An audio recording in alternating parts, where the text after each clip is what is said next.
Piles রোগ কিভাবে আপনি চিরতরে মুক্তি পাবেন সেই ভিডিওটা আজকে আমি দিতে চলেছি।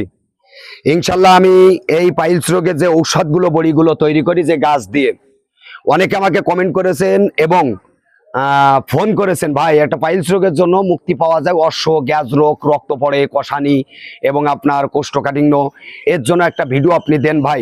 তাই যে গাছ দিয়ে আমি পাইলস রোগের জন্য নির্মূল হয় ঔষধ তৈরি করি, আজকে আমি সেই সিক্রেটটা বলে দিচ্ছি কি গাছ দিয়ে আপনি এই পাইলস রোগ থেকে মুক্তি পাবেন। তবে আপনারা ব্যবহার করে খাইয়ে যদি উপকার পান এবং ভালো কিছু হয়, আমি একটু দোয়া পাইলে পাবো। তবে আপনাদের কাছে অনুরোধ, ভিডিওটা শেয়ার করে আরো 10 জনকে দেখার সুযোগ করে দেবেন, ফলো দেবেন, লাইক দেবেন, সঙ্গে থাকেন। আমি ভিডিওটা দেখাই। এইটারে বলা হয় শিয়ালমতি গাছ। শিয়ালমতি গাছ, এইটারে বলা হয় শিয়ালমতি গাছ, অর্থাৎ আপনারা অনেকে চেনেন, কেউ বলে বনতামুক, কেউ বলে শিয়ালমতি। এই গাছটারে টাইনে তুলে শিকড়টা নেবেন।